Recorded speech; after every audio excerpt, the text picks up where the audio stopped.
Hello everyone, कैसे हो आप सब लोग। तो हमने शुरू किया हुआ था क्लास 8 का chapter number 3 coal and petroleum. तो इससे पहले वाली वीडियो के अंदर जो कि पार्ट 1 था, उसके अंदर हमने बात की थी कोल के बारे में। हमने पढ़ा था कि कोल क्या होता है, उसकी फॉर्मेशन कैसे होती है, उसको हम फॉसिल फ्यूल क्यों कहते हैं, और उसके बाद हमने उसके अलग अलग टाइप्स के बारे में भी पढ़ा था, जो कि इंडस्ट्रीज़ के अंदर जब हम कोल को प्रोसेस करते हैं, जब वे ऑब्टेन होते हैं। तो उसके अंदर हमने बात की थी अलग अलग प्रोडक्ट्स की, जैसे कि कोक की बात की थी, कोल टार की बात की थी और कोल गैस की बात की थी, और उनके कहाँ कहाँ यूज़ होते हैं। तो आज की वीडियो के अंदर हम बात करने वाले हैं अपने नेक्स्ट टॉपिक की, जिसका नाम है पेट्रोलियम। तो पेट्रोलियम भी एक फॉसिल फ्यूल है, जैसे कि कोल था। तो फॉसिल से हमें ये प्राप्त होता है, अंडरग्राउंड सरफेस के अंदर से हम इसको ऑब्टेन करते हैं। सो पेट्रोलियम को अगर आप ध्यान से देखें तो पेट्रोल वर्ड आ रहा है, तो पेट्रोलियम का एक एग्जाम्पल है। पेट्रोलियम के अंदर बहुत सारे अलग अलग कंपोनेंट्स आते हैं। So you know that petrol is used as a fuel in light automobiles such as motorcycles, scooters, cars. तो पेट्रोल जो है लाइट व्हीकल्स जो होते हैं, जो हल्के व्हीकल्स होते हैं, जैसे कि कार, स्कूटर्स, बाइक्स, उनके अंदर पेट्रोल यूज़ होता है। जबकि अगर हम बात करें हैवी व्हीकल्स की, जैसे कि ट्रक्स एंड ट्रैक्टर्स, तो वे डीजल के ऊपर काम करते हैं। So petrol and diesel are obtain from a natural resource called petroleum.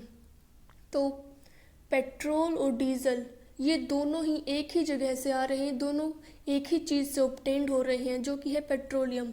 और पेट्रोलियम हमारा एक नेचुरल रिसोर्स है, जो कि नेचर ने हमें प्रोवाइड किया है। The word petroleum is derived from the Petra and oleum. तो पेट्रोलियम को अगर आप ध्यान से देखोगे तो ये दो वर्ड से मिलके बना है। एक वर्ड है पेट्रा, जिसका मतलब होता है रॉक, एंड ओलियम का मतलब होता है ऑयल। सो इसका मतलब है ये रॉक ऑयल है, मतलब जो अर्थ के अंदर रॉक्स प्रेजेंट होती है, उनके बीच में से हम पेट्रोलियम को एक्सट्रैक्ट करते हैं। So as it is mined from between the rocks under earth. So earth के अंदर जो रॉक्स होती हैं, उनके अंदर से हम इसको एक्सट्रैक्ट करते हैं। Do you know how petroleum is formed. तो जैसे कि हमने पिछली वीडियो के अंदर बात की थी कि कोल कैसे बनता है, तो उसके अंदर हमने पढ़ा था कि हमारी अर्थ में करोड़ों साल पहले बहुत सारी वेजिटेशन होती थी, बहुत सारे लिविंग ऑर्गेनिजम्स होते थे, प्लांट्स होते थे, एनिमल्स होते थे। लेकिन एक ना एक दिन वे मर गए, और जो डेड वेजिटेशन थी वो अर्थ के अंदर चली गई, वो अर्थ के अंदर डिज़ोल्व हो गए। और जैसे ही टाइम बीतता गया, वे डेड वेजिटेशन अर्थ के अंदर और डीपली जाते गए, उनके ऊपर और लेयर्स जमा होने शुरू हो गई। और जैसे कि आप जानते होंगे, हमारी अर्थ के अंदर हाई टेम्परेचर और हाई प्रेशर होता है। तो उसी हाई टेम्परेचर और हाई प्रेशर के कारण जो डेड वेजिटेशन थी वो कोल के अंदर कन्वर्ट हो गई, और उसी कोल को हम आज के टाइम पे एक्सट्रैक्ट करते हैं और यूज़ करते हैं उसको एक फ्यूल के रूप में। लेकिन अगर हम बात करें पेट्रोलियम की, तो अनलाइक कोल, पेट्रोलियम को हम सी से एक्सट्रैक्ट करते हैं। So petroleum was form from organisms living in the sea. तो सी के अंदर भी बहुत सारे लिविंग ऑर्गेनिजम्स होते हैं, बहुत सारे मरीन ऑर्गेनिजम्स होते हैं, एक्वेटिक प्लांट्स होते हैं, एक्वेटिक एनिमल्स होते हैं। तो कुछ टाइम बाद तो उनको भी मरना है, तो जैसे ही वे मरते हैं तो वे सी की बॉटम वाली सरफेस पे चले जाते हैं, सी की ग्राउंड सरफेस पे चले जाते हैं, और टाइम टू टाइम वे अर्थ के अंदर धंसते चले जाते हैं। मतलब कुछ टाइम बाद उनके ऊपर सैंड और क्ले की लेयर्स जमना शुरू हो जाती हैं, और जैसे जैसे टाइम बीतता जाता है, साल आगे बढ़ते चले जाते हैं, सैंड और क्ले की और लेयर्स जमा होनी शुरू हो जाती हैं। और उसी लेयर्स के प्रेशर से, उसी टेम्परेचर से, सो मिलियंस ऑफ ईयर्स के बाद जो हमारी सैंड और क्ले की लेयर्स होती है, उनके अंदर जो डेड वेजिटेशन होती है, डेड मरीन ऑर्गेनिजम्स होते हैं, उनके अंदर एयर नहीं पहुंच पाती। सो हाई टेम्परेचर और हाई प्रेशर के कारण जो हमारी डेड ऑर्गेनिजम्स थे, जो हमारी डेड वेजिटेशन थी, जो मरीन ऑर्गेनिजम्स थे, वे पेट्रोलियम और नेचुरल गैस के अंदर कन्वर्ट हो जाते हैं। So they transform the dead organisms into petroleum and natural gas. तो जो कोल होता है उसको हम डेंस फॉरेस्ट से प्राप्त करते हैं। जैसे ही डेंस फॉरेस्ट की जो वेजिटेशन होती है वो मर जाती है तो वे अर्थ के अंदर चले जाते हैं, वे अर्थ के अंदर डिज़ोल्व हो जाते हैं। लेकिन पेट्रोलियम को हम सी ऑर्गेनिज्म से प्राप्त करते हैं। जब मरीन ऑर्गेनिजम्स मरते हैं तो वे ओशन की बॉटम वाली सरफेस पे चले जाते हैं और उनके ऊपर सैंड और क्ले की लेयर्स जमा शुरू हो जाती है। और जैसे ही वे और ज़्यादा लेयर्स जमा होती हैं तो due to suffocation, absence of air के कारण, हाई प्रेशर और हाई टेम्परेचर के कारण वो पेट्रोलियम के अंदर कन्वर्ट हो जाता है। और पेट्रोलियम के साथ साथ नेचुरल गैस भी फॉर्म होती है। तो ऐसे फॉर्म होती है पेट्रोलियम और नेचुरल गैस। तो ये बहुत ज़्यादा सिंपल प्रोसेस है। सो look at figure 3.4, it shows the deposits of petroleum and natural gas. तो यहाँ पे दिखाए गए हैं पेट्रोलियम और नेचुरल गैस के डिपॉजिट्स जो हमें ओशियंस के अंदर मिलते हैं। सो इसके अंदर सबसे नीचे एक रिजर्वियर रॉक दिखाई गई है। तो मैंने आपको पेट्रोलियम वर्ड का मतलब बताया था। पेट्रा का मतलब होता है रॉक और ओलियम का मतलब होता है ऑयल। तो पेट्रोलियम वर्ड का मतलब होता है रॉक ऑयल। तो जो रिजर्वियर वर्ड है इसका मतलब होता है जहाँ पे सारा स्टॉक प्रेजेंट हो। तो ये सबसे नीचे दिखाई गई है रिजर्वियर रॉक, उसके ऊपर एक वाटर की लेयर प्रेजेंट होती है। यहाँ पे है वाटर की लेयर और उसके ऊपर ऑयल की लेयर प्रेजेंट है और सबसे ऊपर है गैस की लेयर। तो ऑयल यहाँ पे पेट्रोलियम है और गैस यहाँ पे नेचुरल गैस है। तो जैसा कि आप जानते होंगे जो वाटर है और जो ऑयल है वो इमिसिबल लिक्विड्स हैं, मतलब ये आपस में डिज़ोल्व नहीं होते। आप कितनी भी कोशिश कर लो ऑयल के अंदर वाटर डिज़ोल्व नहीं होगा।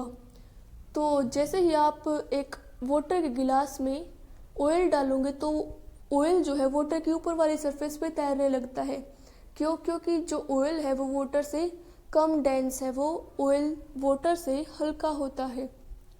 तो जैसा कि आप यहाँ पे देख सकते हो वाटर की सरफेस नीचे दिखाई गई है क्योंकि वो एक हैवी लिक्विड है। देन ऑयल ऊपर वाली सरफेस पे है और सबसे हल्की है यहाँ पे गैस, नेचुरल गैस। तो सबसे नीचे है वाटर, उसके ऊपर है ऑयल की सरफेस और सबसे ऊपर है गैस मतलब नेचुरल गैस। और यहाँ पे है इम्परवियस रॉक और ये दिखाए गए हैं वेल्स। अगर आप इस वाले को देखेंगे तो ये गैस वाले जो चैम्बर है उसके अंदर ओपन हो रहा है, मतलब ये नेचुरल गैस का वेल है। और ये जो दूसरा वाला वेल है ये ऑयल के अंदर ओपन हो रहा है, मतलब ये पेट्रोलियम को एक्सट्रैक्ट करने वाला वेल है। तो ऐसे हमारे पेट्रोलियम और नेचुरल गैस डिपॉजिट होते हैं और इस तरह हम वेल्स की हेल्प से ओशियंस के अंदर से हम पेट्रोलियम को, नेचुरल गैस के स्टॉक को हम एक्सट्रैक्ट करते हैं। तो अब आगे बढ़ते हैं।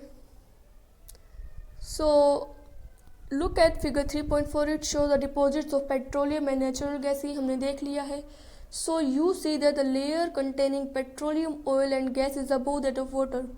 Why is it so? Recall that oil and gas are lighter than water and do not mix with it. तो जैसा कि मैंने बताया था जो ऑयल है और जो गैस है वो वाटर की सरफेस से ऊपर होता है। क्योंकि वे वाटर से हल्के होते हैं, वो उसके अंदर डिज़ोल्व नहीं होते, इसीलिए वो कम डेंस होते हैं वाटर से और ऊपर वाली सरफेस पे प्रेजेंट होते हैं। नाउ यहाँ पे एक इम्पोर्टेंट चीज़ दी गई है जो आपको याद रखनी है। So the world's first oil well was drilled in Pennsylvania, USA in 1859. तो दुनिया का सबसे पहला ऑयल वेल मतलब पेट्रोलियम ऑयल को एक्सट्रैक्ट करने वाला वेल सबसे पहले पेंसिल्वेनिया के अंदर खुला था जो कि यूएसए के अंदर है 1859 के अंदर। And then 8 years later in 1867 oil was struck at Makum in Assam. In India, oil is found in Assam, Gujarat, Mumbai high and the river basis of Godavari and Krishna. तो ये बहुत इंपॉर्टेंट चीज़ दी गई है। यहाँ पे आपको याद रखना है कि कौन कौन सी जगह पे हम पेट्रोलियम को एक्सट्रैक्ट करते हैं। सो सबसे मेन जगह है असम। तो असम के अंदर, गुजरात के अंदर, मुंबई हाई के अंदर और जो गोदावरी और कृष्णा रिवर्स हैं उनके बेसिन्स के अंदर से हम इंडिया के अंदर क्रूड ऑयल मतलब पेट्रोलियम को एक्सट्रैक्ट करते हैं। अब बात करते हैं हम रिफाइनिंग ऑफ पेट्रोलियम की, मतलब पेट्रोलियम को हम रिफाइन कैसे करते हैं। So petroleum is a dark oily liquid, it has an unpleasant odour. तो ये पेट्रोलियम के फिजिकल कैरेक्टरिस्टिक दिए गए हैं कि पेट्रोलियम फिजिकली कैसा दिखता है, तो ये एक डार्क ऑयली लिक्विड होता है और उसकी एक अनप्लेजेंट सी स्मेल होती है। It is a mixture of various constituents such as petroleum gas, petrol, diesel, lubricating oil, paraffin wax.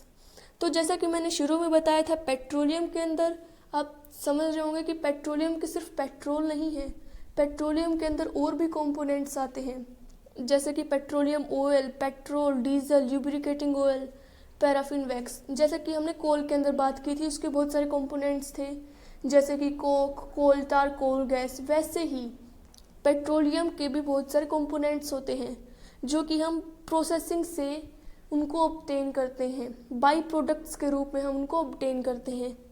सो हम पेट्रोलियम गैस को ऑब्टेन करते हैं, petrol, diesel, lubricating oil, paraffin wax. इन सब के अपने अपने अलग अलग यूजेज हैं। The process of separating the various constituents fractions of petroleum is known as refining। और पेट्रोलियम रिफाइनिंग का मतलब है कि पेट्रोलियम के अंदर से जितने भी कंपोनेंट्स हैं उनके, पेट्रोलियम गैस हो गया, petrol, diesel, lubricating oil, paraffin wax, उन सब को सेपरेट करना, क्योंकि उन सब के अलग अलग यूजेस, हम उनको अलग अलग जगह पे यूज़ करते हैं। तो उन सभी को अलग से सेपरेट कर देना, उसी प्रोसेस को हम पेट्रोलियम रिफाइनिंग बोलते हूँ। तो जैसा कि आप इस डायग्राम में देख सकते हो, इस पिक्चर के अंदर दिया गया है एक पेट्रोलियम रिफाइनरी। एक बहुत ही बड़ी चीज़ है पेट्रोलियम रिफाइनरी, जिसके अंदर हम अलग अलग केमिकल प्रोसेसेस से, अलग अलग फिजिकल प्रोसेसेस से हम पेट्रोलियम के अंदर से उनके अलग अलग कंपोनेंट्स को सेपरेट करते हैं।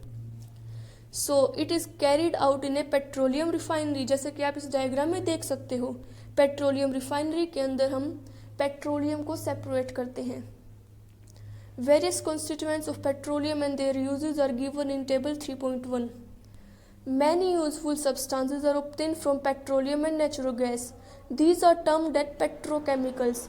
तो पेट्रोलियम और नेचुरल गैस से हम बहुत इंपॉर्टेंट सब्सटेंसेस को सेपरेट करते हैं, जैसे कि petrochemicals. These are used in the manufacture of detergents, fibers, जैसे कि polyester, nylon, acrylic, polythene and other man-made plastics. तो ये कह रहा है कि जो पेट्रोलियम है और जो नेचुरल गैस है वे नेचुरल रिसोर्सेज है, लेकिन हम उनको प्रोसेस करके इंडस्ट्रीज़ के अंदर हम उसको पेट्रोलियम के केमिकल्स के रूप में इकट्ठा करते हैं। उनके अंदर से हम पेट्रोकेमिकल्स सेपरेट करते हैं, और जो पेट्रोकेमिकल्स होते हैं वो बहुत सारी इंडस्ट्रीज़ के अंदर यूज़ होता है, जो कि प्लास्टिक को बनाता है। तो प्लास्टिक की फॉर्मेशन के अंदर हम पेट्रोकेमिकल्स को यूज़ करते हैं। तो हम यूज़ करते हैं इसको डिटर्जेंट्स की फॉर्मेशन में, फाइबर्स की फॉर्मेशन में, पॉलीथीन और बाकी मैन मेड प्लास्टिक की फॉर्मेशन में। Hydrogen gas obtained from natural gas is use in the production of fertilizers, urea. और नेचुरल गैस के अंदर से हम हाइड्रोजन गैस को एक्सट्रैक्ट करते हैं, जो कि हम फर्टिलाइजर्स को प्रोड्यूस करने में यूज़ करते हैं। So due to its great commercial importance, petroleum is also called black gold. तो पेट्रोलियम के बहुत सारे यूजेज हैं। दो तो हमने बात की थी, पेट्रोकेमिकल्स और हाइड्रोजन गैस। और भी हमने कंपोनेंट्स के बारे में पढ़ा, जैसे कि petroleum gas, petrol, diesel, lubricating oil, paraffin wax. तो बहुत सारे इंपॉर्टेंट कंपोनेंट्स पेट्रोलियम के अंदर प्रेजेंट होते हैं। तो ये एक बहुत इम्पोर्टेंट चीज़ है पेट्रोलियम। तो इसीलिए पेट्रोलियम को हम कभी कभी एक ब्लैक गोल्ड की भी मेटाफर देते हैं। पेट्रोलियम को हम ब्लैक गोल्ड भी कहते हैं। तो ये एक बहुत ही इम्पोर्टेंट चीज़ है, जैसे कि कोल है। लेकिन जो पेट्रोलियम है और जो कोल है वो ज़्यादा टाइम तक हमारे पास में नहीं रहेंगे, क्योंकि वे इनएग्जॉस्टिबल नेचुरल रिसोर्स हैं। वे लिमिटेड अमाउंट में हमारी अर्थ के अंदर प्रेजेंट होते हैं, क्योंकि वे फॉसिल फ्यूल्स हैं। जितना उनका हमारे अर्थ के अंदर रिजर्वियर है उतना ही है। वे बहुत टाइम में बनते हैं, मिलियंस ऑफ ईयर्स लगते हैं उनकी फॉर्मेशन में। इसीलिए जो पेट्रोलियम है, जो कोल है, वो बहुत ही प्रेशियस थिंग है, क्योंकि वो बहुत ही लिमिटेड अमाउंट में हमारी अर्थ में प्रेजेंट होती है। तो इसलिए हम उनको केयरफुल तरीके से यूज़ करते हैं। तो आज के लिए बस इतना ही। आज हमने पेट्रोलियम के बारे में पढ़ा और कल हम पढ़ेंगे नेचुरल गैस के बारे में, और कल हमारा ये चैप्टर कंप्लीट हो जाएगा। तो अगर आपको ये वीडियो पसंद आई हो तो वीडियो को लाइक, शेयर और कमेंट ज़रूर करें, और चैनल को भी सब्सक्राइब कर लें।